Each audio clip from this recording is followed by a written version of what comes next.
No, let's not do that. What's your middle name? Elise. Cute. Yeah, Tiana Elise, my Oh. government name. Oh, okay.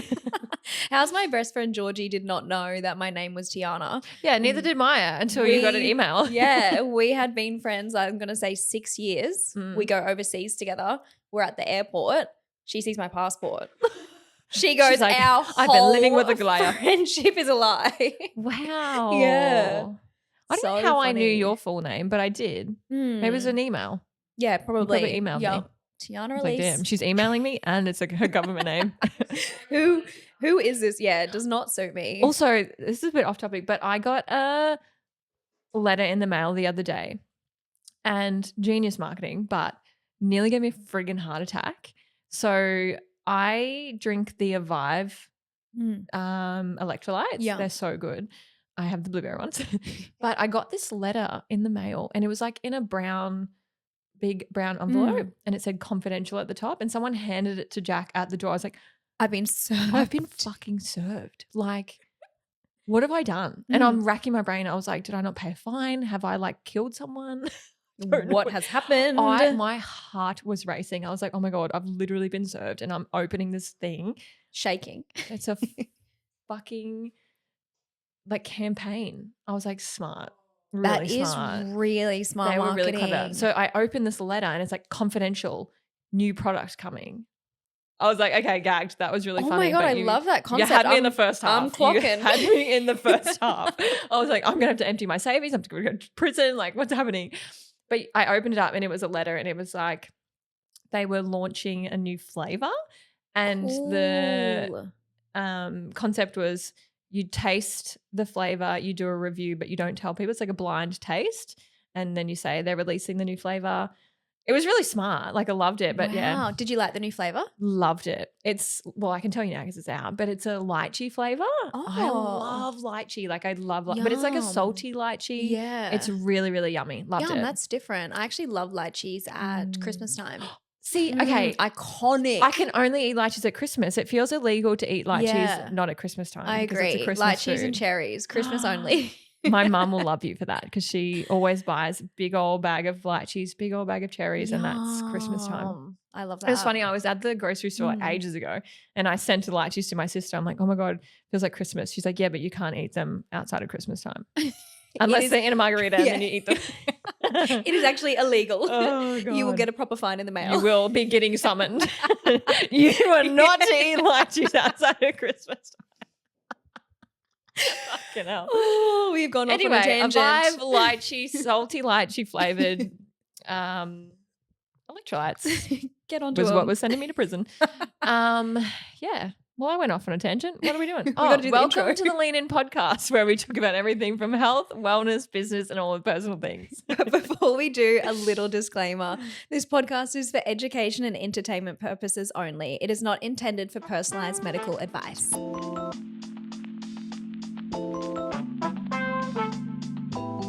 What are we talking about today? Today's episode is all about our careers, how we have gotten to where we are, and then just different, I guess, tips and advice for people that are either studying at uni or wanting to be Pilates instructors. Yeah. So tell me, M. Merrin. Jack will love that. Always M. Merrin. Are you going to take Jack's last name? Oh, sorry. Have we not talked about this?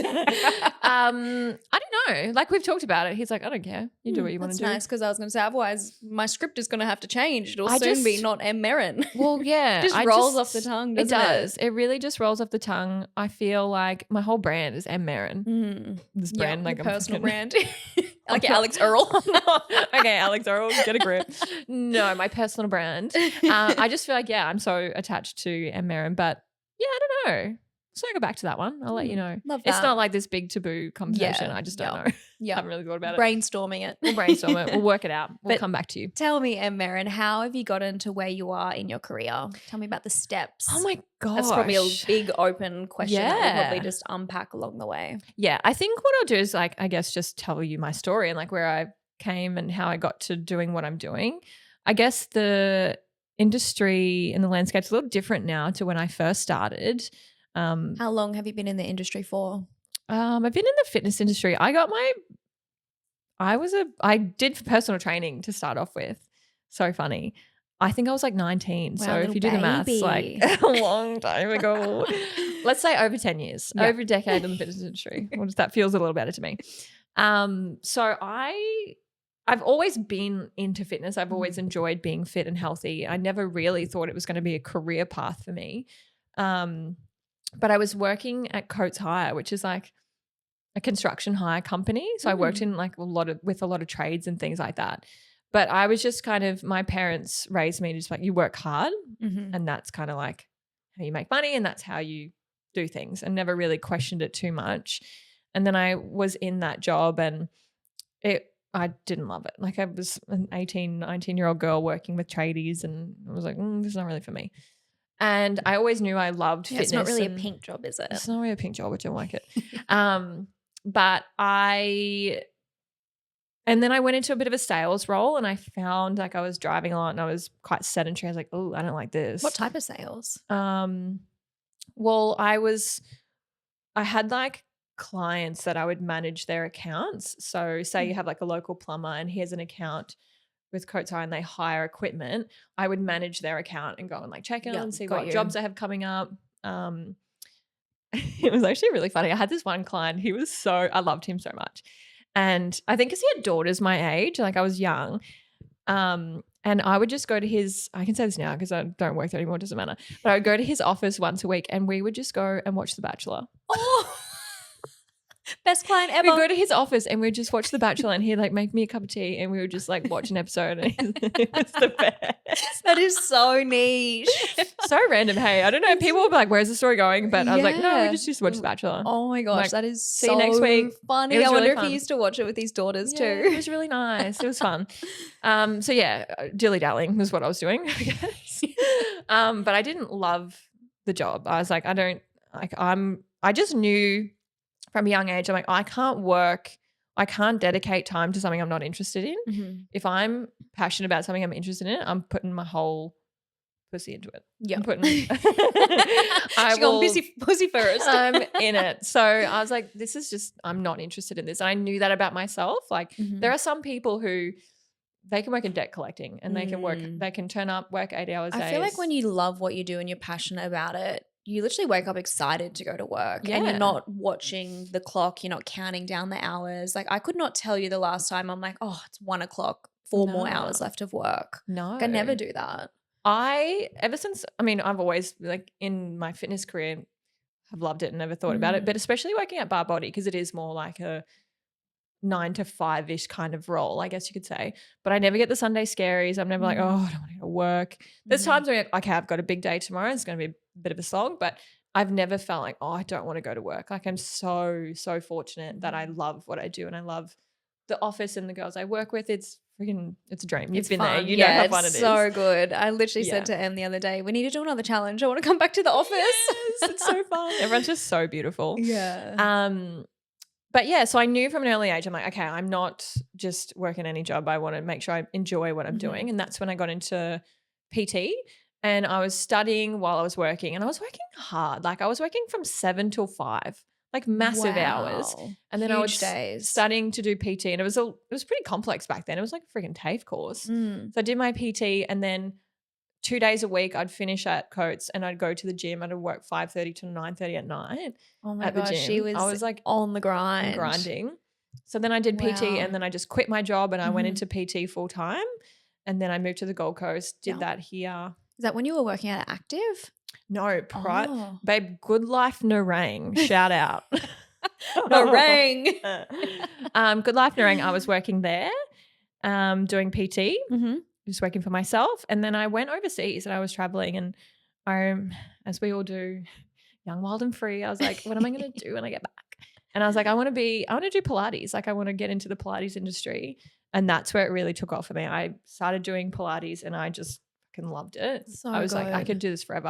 And so nice to have the combination of the PT strength aspect and the Pilates. I feel like that's just really your niche now and who you are. Yeah. And I found as well, like if you are in the fitness industry, if you want to get into the fitness industry, you have to be so agile and adaptable because it's something that will look at the fitness industry in the last like Yeah. 50 years. There's The trends, like trends, it yeah. trends all the time. Constantly changing. But if you really analyze it and dig deep, the concepts are all the same. They all just come back around. Like Yeah. I've been doing strength training for 10 years and Mm. it's just wrapped up in another bow now and it Yeah, looks it's like pretty strong is the new skinny. Yeah, so it's Mm. just I think you got to be like go for what you enjoy. I really loved strength training and I loved training women and I loved Pilates and I just knew, okay, this is me. I'm not going to get caught up in what everyone else is doing, the trends. I know what I like doing and I'll find my people and they'll come to me. And it did. It worked out like that. And I guess I had a pretty strong sense of myself, which is important. So I think when you're making decisions for your career and where you want to be going in life, you have to have some inward thoughts and like think about, okay, what are my strengths and what am I good at? And those people will come, those opportunities will come to me. Yeah, you almost attract them in because you're putting that out. Yeah, and I think I say yes to a lot. Like even if I don't fully know if I'm capable, I'm like, okay, we got 24 hours to figure it out. Yeah, you don't have a choice. Like pivot. Like I think that's why even I would say probably in the last 3 years more so, a lot more opportunities have come my way because I've just said yes. And you're just constantly stepping out of your comfort zone. Yeah. And I guess too, not letting that imposter syndrome come into your mind as well, because I think the longer you've been in the industry, it makes you realize no one actually knows what they're doing. Everyone is winging it and just learning as they go. And that's how you build new skills. And I feel as though that's such a good quality that you have, that you're so open to stepping out of your comfort zone and you're open to being uncomfortable and open to that growth as well. Yeah, I definitely think, I mean, it's the millennial in us. We have imposter syndrome kind of like ingrained into our brains. So I think there's a good level of imposter syndrome where it keeps you humble and it you're not keeps cocky. you. I think, I don't know everything. I still wake up learning new things every single day. But there are, I've seen it happen in my industry where people say no to things or they just like, oh, I can't do that because they don't back themselves. And unfortunately in this industry, and I'm sure yours as well, if you say no, there's 10 people behind you that will say yes. So I know that feels like a lot of pressure, but it kind of is the reality of it. So I don't know. I would rather say yes to something, try and fail than not have tried it at all. You can definitely learn from these lessons. It probably isn't failing. It's probably learning along the way as well. Yeah, exactly. Because I'm sure there's probably not been very many things that you've failed at in your time, girl. Oh, girl, don't get it twisted. No, you are on a pedestal. You're honestly killing it. But I think as well, then you attract other people like that. I think, I mean, I do feel like we're very lucky. We were having this conversation the other day. We were literally walking. I was like, wow, I didn't realize how lucky we are to be so on the same page about everything. Yes. Yeah, I agree. Yeah. We even just our values, what we're interested in and the conversations we have. I'm like, fuck, that's actually really special. But I think because of the way we're both set up, we say yes to things, you give things a crack, like you gravitate towards those people as well. So I think, be mindful of, or just be cautious, think about the people around you and who you're spending time with as well. Yes. And what you're attracting who you're spending time with, and align yourself with people who, and I've been so lucky in my career.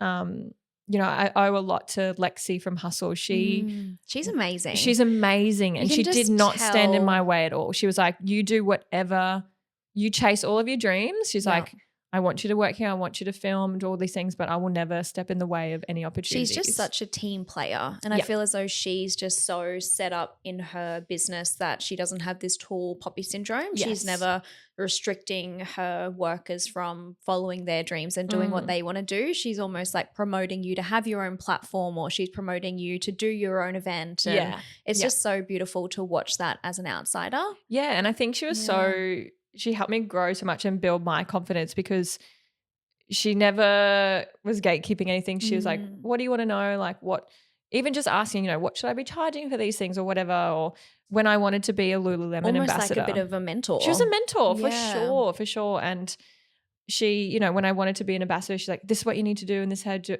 she wanted me to It's giving Kris Jenner. She's Kris Jenner. Kris Jenner of the Pilates world. Yeah, literally. So that was, I think, if you come across good people in your industry, keep them close and like work hard for them as well. I think just don't burn any bridges. Yeah. I think what I pride myself on as well is I am a team player and I'm a company girl. Like if I'm working for Mm. someone, I'm putting 110% 100% effort into in. it. Yeah. Like I You can think, see that. yeah, with Bar Body, like I love, like our founder, Emma, she is so generous with her time Mm. and with her knowledge as well. And like she's given me so many opportunities, like with, creating a course. That's crazy to think. She's like, Yeah. okay, off you go, do it. And like, I trust you. For her to just trust me and trust the process of it all, I don't know, I guess that gave me a lot of confidence as Yeah. well. So yeah, I think if you find good people like that, like keep them close and, it's a two-way street, support them and they'll support you as well. Yeah. But just what goes around comes around, doesn't Yeah. it? Which I mean, I'm sure that it would be similar for you as well. Like what's your experience been like with your career? Yeah, I feel like uni was definitely a big learning experience. So I did a Bachelor of Health Science that specialized in herbal and nutritional medicine. I kind of feel like in my industry, it's definitely shifting, but the environment when I was at uni, it almost felt competitive, which Mm, is just such a shame because I feel like if we are supporting each other and getting around each other, it can feel really nice. But then mm, when there's that element of competition, it's a little bit funny. mhm. I think as I've started to progress in my career, you then start to meet people that are on the same page, which is so Yeah. nice. So I feel like I've got some really good girlfriends that are naturopaths that we're like, you support me, I support you, we share content. Mm. One of my girlfriends, Adelaide, she's a naturopath. That's actually how I got onto the business consultant Yannicka. Oh, She yeah. actually shared her details, Yeah. which I just think is just such a beautiful thing for her to do, considering that we're essentially competitors. But Mm. it's just really nice to have these people around that don't see it as competition. It's like we can support each other, which is so Yeah. nice. Mm. But I do feel as though the naturopath industry or health industry is definitely shifting, which is so nice. I do feel as though there's more banding together rather than less competition. Yeah. Yeah. When I first graduated from uni, I was working for another naturopath, which was amazing. I learned so much working there, but I did feel like it was somewhat of a controlling environment. Mm. I wanted to go and do workshops with friends, and these weren't paid things that I was doing. They're actually free events. And the lady that I was working for wasn't happy about that. So I think that's kind of what really prompted me to go out on my own. And even too, when I've had girls working with me, I would never control or stop them from doing things. Like I kind of understand in my business, and I'll always say to my girls, I know you working here is actually just a stepping stone. But while we're going through this stepping stone, it's just so nice to learn from each other and help each other out. And I know one day, like, of course, you're going to want to spread your wings and you're going to want to go out on your own. But it is just nice when we are working together to then, similar to what you said before, putting in that effort. Yeah, 100%. And I think when you have that mindset, it almost like does motivate people. Like I'm not going to be in one job forever. That's just not, I guess it's not really realistic to think. But I know while I'm here and while I'm doing what I'm doing, I'm putting in 100%. And Mm, I want the business I'm in to do, like I want it to be amazing and be the best of the best. yeah. Yeah, and I love what I'm doing and I want to do it forever. Like it's so fun. But yeah, I think it just comes down to people like you, you're a business owner, you have people Mm, working for you. All that says to me is that you are sure of yourself, you're confident in what you're doing. You don't need to, inhibit anyone else from shining. Like you're like, mm, I'm doing amazing. I know what I'm doing. I don't have to dull anyone else down or gatekeep things. And I just think that just shows you're confident in yourself. Like I've found that has happened to me so many times. Like one of our friends, Amy Morrison, she's she's the amazing. best. She's amazing. Like if there's ever been an opportunity that she thinks I would be good for, she'd always put me forward. So I Mm, think, if you're not in the room and someone puts you forward for an opportunity, that just goes to show that their values and that they have no insecurities. Like they're like, yep, I think she'd be really good for this. Like I mm. don't need to hide this opportunity from her or anything. Like I think, yeah, surrounding yourself with people who That teamwork. are Yeah. confident and like will give you an opportunity as well is really important. Yeah, I love that. How did you get the job at Barbody?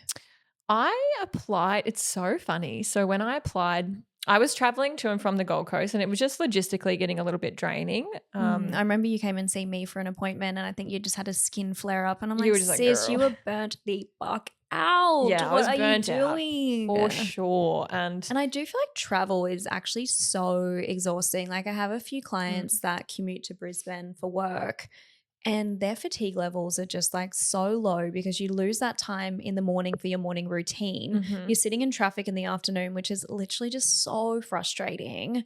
And I feel like traveling in itself is just exhausting. It is. It really, I Mm. mean, like maybe, I don't know, even just getting a train or something is still time. But like when you're driving, you have to concentrate. You can't read your book and Mm. things like you're on.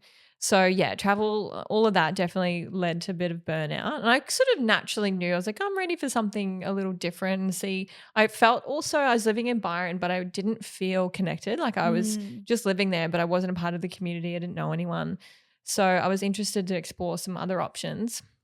And Barbody had advertised a sales role, which is so funny. I was like, oh, I'll give it a go. And they like, yep, we interview, we want to meet you. And they're like, we'll set up an appointment with Emma and you can meet her in person. And it's so funny because like I got there and like, you don't have the job. And I was like, fuck, you could have given me an email or something. Like, didn't have to do it in person. Oh. They're like, you're not doing sales. Like, you'll hate that. Like, it's not your personality, it's not your style. But we really want to have you in the team. Oh my God, We'll it's got goosebumps. yeah. So imagine me in sales. Like, I mean, I could definitely do it. I You could reckon sell me anything, I'll sell queen. you something. You could definitely sell me your lip routine, that's for sure. But they're like, we think you'd be better suited to a different role. We don't really have anything, but we'll make something. Oh my gosh, I love that. That's what Emma is very good at. She's like, I found a person. We'll put you somewhere better suited. So I think she's very good at that. So I got to my first day. I was like, okay, I don't really know what I'm doing and I don't have a role, but I'm here. Yippee. So yeah, I guess I just sort of essentially started as a bit of a support person for Beck, who ran a lot of the online platform. But yeah, I think it was just such a good opportunity for a bit of self evolving, I guess, into different, instead of just being that front facing trainer. And that little step into the unknown has just launched me into a whole new world, which I can't believe I get to do what I get to do. It's so amazing. good. I feel like if younger Em got to see where you are now, she would be screaming. No, literally. And it's so funny. Just before I started at Barbody, I was ready to throw the towel in. Hey, I was a bit, like you said, I was burnt out. I was like, I just can't, I don't want to do this anymore. I'm exhausted. And that little pivot has just opened up so many doors. Yeah. Yeah. And I think sometimes though, you know, when you get to those points, and I'm sure you'd be the same. Even this morning, I was feeling a little bit tired. I was like to Jack, I was like, oh, kind of wish I was just staying at home, going to the beach today. But I know how important it is to show up and be consistent. Yeah. So, you know, with the pod, and I'm like, I think that mentality has always been in me, and I think that's carried me through. And when I was feeling the grit, that, baby, it's grit. Yeah, it's grit. And I was having that moment, like I just want to do something else. But I knew, I was like, you've come this far. You can't come this far to only come this far. Yeah. And that's where maybe you do need to like re-pivot and reevaluate where you're going. But it's funny too, because I was feeling a bit tired this morning, but now I feel great. We're just bonging off each other, and I'm like, okay, energy is back up. Yeah. Yeah. So yeah, definitely it's important to energetically align with people. And if you're going into a space where you don't feel uplifted by the people, you don't feel inspired, then it's going to be pretty tough for you. So. I agree. And also too, I think it's important to know that there is a journey from when you start to then where you want to be. And I think too, a lot of new people either graduating from uni can look at, like, say myself or other people and be like, oh, I want to be there. But then they almost miss those middle steps of the hustle, and it wasn't always easy. It wasn't always flowing, and you have to learn those lessons along the way. Yeah. When I was at uni, I actually used to work at a health food store, which I feel as though was the perfect job when I was at uni, because you would have people coming in just asking questions about health all the time. And you kind of almost have these little on the spot consultations where you're recommending products, you're recommending foods, you're recommending different lifestyle advice throughout the days. And then by the time I hit clinic, I was just so confident, because I'm like, I've done this 1,000 times before at work. So I think that would probably be number one bit of advice for any students at clinic that's wanting to be either a nutritionist, naturopath, acupuncturist, is work in a role that's going to help to build skills. Like, it can be nice, obviously, to have a cafe job or a bit of a mindless job when you're at uni, but a job that's going to help to build skills can be so beneficial. Yeah. And then I was also working obviously at the naturopath clinic while I was at uni as well. So I got to sit in on consults, I got to sit on reception. So I feel like too, that also taught me so much about how to run a business, what I would do differently, what changes that I would personally make within my business. But when I first graduated and started my own business, I actually used to give influencers free consults, which obviously it's very different with influencer marketing now. And then I would give them cost price product. And I'd say, like, if you enjoyed your experience and just would love for you to share online, no pressure to share. But I feel as though that just really helped to build awareness around my business and really helped to build my clientele quite quickly. Yeah. But I do feel as though a lot of new grads put so much pressure on themselves that they need to have these really busy clinics. But at the beginning, there was some days I would have like 4 clients, like 5 clients for the week. And I'm thinking like, fuck, like what is happening? And then all of a sudden it's like 40 client weeks. Yeah. So I just feel as though it's about trusting that process. And when the clinic was quiet, I actually just took that opportunity to do a lot of professional development. So every single Wednesday, I used to watch a webinar about a different health condition.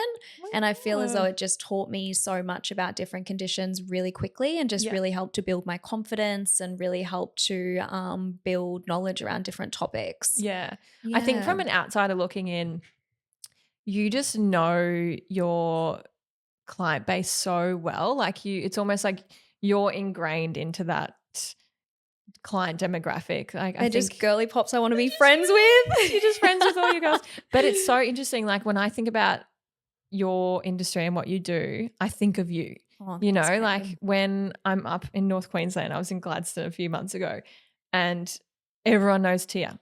Like everyone knows Whole Health. And it just, I think all of those little things that you've done, like you know your people, you know the people that you're treating, you know their lifestyles, what makes them tick. I think having that, I guess it goes beyond just what you're prescribing people. I think that is where maybe your point of difference is. Like you really know your shit. Thanks, like, girl. Yeah.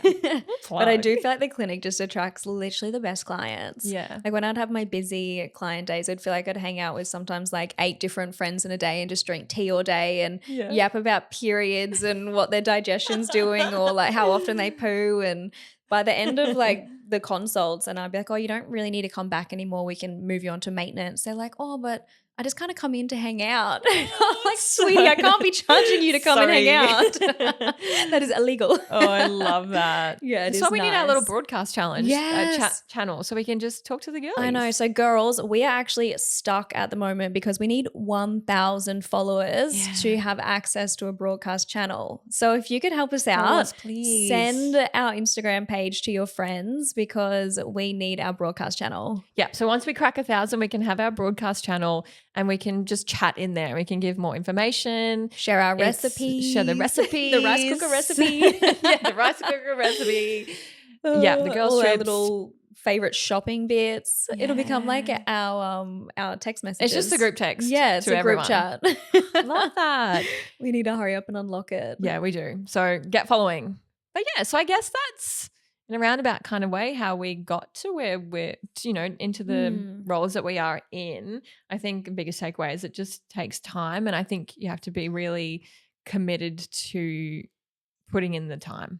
Yeah, I agree. And just consistent as well. I feel as though never compare yourself to someone else because as soon as you start comparing to what someone else is doing, then you almost lose your journey of getting there and it takes the fun out of it. 100%. Yeah, comparison that's so is the true. biggest thief of joy. Yeah. You heard it here first. Put it on a friggin' t-shirt. Put it on a Also, hat. I think this is so cheesy, but like life is all about the little journey in between. So I think about being here now, but then I think about all the people I've picked up along the way who are now my besties and the experiences you have and the things you've learned.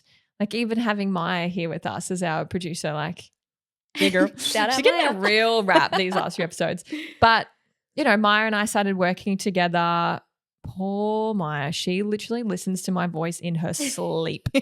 So she produces all of the content at Bar Body and we just became such good friends, outside of work. And then when I thought about doing the podcast, it was like, well, of course, Maya, like I know how fucking good she is at her job. Yeah, like she's imagine if we so can have the good at- best of the best. Yeah. So I think just all of the relationships you build along the way, the people you meet along the way and you learn from is, I guess, hindsight is, you know, all good in the rearview mirror. But I think, yeah, really relishing in the place that you're at and making the most of where you're at. So, you know, it's all part of it. All part of that journey. Yeah. And also when we filmed the challenge, I got to meet Maya as well, which was such a fun project that was we so worked on together. fun. Yeah, That was it the best. so good. We're so fucking type B. Like, remember that song, Put Your Hands Up For for Detroit. Detroit. We I love love this this city. city. But we're so like, I'm always working with cameras and stuff, but I fucking don't have a clue what's going on. No, neither And do I remember one of the, so if you record workouts for a living, you'll know the pain, but we recorded a workout and it didn't save or something. And I remember Maya was distraught. She was like, crying. Poor I'm going to quit sweetie. my job. Oh, she like- thought we were going to be so mad. and it was probably so completely out of her control, but like it's her job. And then she's like, I'm so sorry. And I was like, hey Tia, you got to come back for another day. I You was get like, to come to Byron. amazing. And she's like, okay, cool, I'm coming back. And it was so funny. Like we're so type B. It's like, whatever. Literally having the best time. We need her to Any steer the excuse to come back to Byron, I am so fine with that. We just need to move in together. But anyway, yeah, literally, another time. Jack, you're moving back to the coast. baby girl, what are you leaning into this week? Oh, what am I leaning into this week? I am leaning into permanent hair straightening. Yeah, you've really sold me on I that. freaking love it. So I've been getting my hair permanently straightened for probably the last 4.5 years. Oh wow, that long. Yeah, that long. I actually started getting it done because I got a breast reduction done. Uh-huh. So I naturally had really big boobs. I didn't have implants or anything, and I just hated having big boobs, which is a little bit rogue, but anyway, really wanted little boobs, got a breast reduction done, and obviously when you have a breast reduction you can't really lift your hands, so it would have been a little bit more challenging to blow dry and straighten my hair, which I used to do all I was the like, time. how the fuck is she bringing? Yeah, you're like, where is tying this this looping? So I decided to get my hair permanently straightened, and it was just going to be a one-off, just so then that way I could have nice hair without needing to do it. Okay. And then I just got hooked. Yeah, right. Yeah, so I love is it. My hair beautiful. has never been healthier. It literally drip dries like this I out know of the when you told me shower. that's how it straightens out of the shower. I was Yeah. what? I need to get It's this so done. good. So I kind of somewhat look put together with minimal effort. Love that. What are you leaning into, Em? I'm leaning into being hands-on. So Oh, I know where this is going. I'm like, what? being able to do things for myself. Doing blue jobs. Doing blue jobs, yeah. Mhm. So it's funny. I was talking to Jack about this, about like changing tires and stuff. And he's like, Oh, women should always know how to change a tire, but not have to do it. yeah. He's like, know the skill, but no. I don't don't have need the to use skill. it. I don't even know how to put air in my freaking tires. Actually, I do. I just choose not to. How much, what is the tire pressure that you need to be at? 37. No, 38. I don't know whether that is. I don't know. It's right. Is it right? Yeah. Okay, we'll fact check. Or Is it 32? no, it's not 32 because that's when my sensors come on my car. I think it's 38. Okay. I don't know. I said that so confidently too. Yeah, you're like 38. Locking in. 30 to Oh. 35. What? I'm wrong. Okay, so it's 32. Thank you, producer Maya. It is not 38. Don't listen to me. Your tires be I'm just a poppin'. girl. So I think also because I don't have any patience, I bought a bedside table and I wanted it built right now. And Jack was I at wanted work. what built I was 5 like, minutes okay. ago. Started to try and build it and I didn't have a screwdriver. So I'm trying to put these screws in with a butter knife for one. That didn't go very well. So I was like on the phone, Jack, where is your screwdriver? He's like, what are you doing? Like building something. So I put together this bedside table. Baby girl, I had to take it apart twice because I forgot to put, forgot to put the backing part in. And I had built everything. I was like, oh my God, there's There's a bit missing. there's literally a bit missing. And I was like, you can't just, you got to start again. And I'm sweating. I'm swearing. I'm like, and I had to do it twice, but I put it together. But then I also realized that the bottom was upside down. So now you can see the screws, but it's fine. It's whatever. It's rusty. Cosmetic. Who cares? So, flat packing Flat packing is what I'm leaning into. into my screwdriver. Personally, not for me. Look, if you don't have to do it, don't. But outsource that. and also reading instructions. I was my this attention is- span 0. I nearly took a photo into chat and said, "Chat, how do I do this quicker?" I was like, "What the fuck is wrong with me? Just read the instructions and follow them." But it's like Follow when the instructions come steps. out, it's almost like it's in another Gibberish, language. It's like yeah. this. What is K and A and what is all of this? The fuck. It's too much. It's Yeah. too much. Oh, well. So actually, now that I'm thinking about it, am I leaning out of it or am I leaning into? Don't know. You sound like you're leaning into getting shit done. Yeah, that's being proactive. top line, Yeah. getting shit done. Yeah. Well, thanks for listening, girls. We hope that you loved today's episode. And we have a call out. I just remembered. I'm sitting here like tick, tick, tick, tick. Can you please follow us on Spotify? Please. Yes. Yes. Follow us on Spotify. Follow us on Instagram. We need our broadcast channel. That is it. Thank you very much. Bye. Love you so much.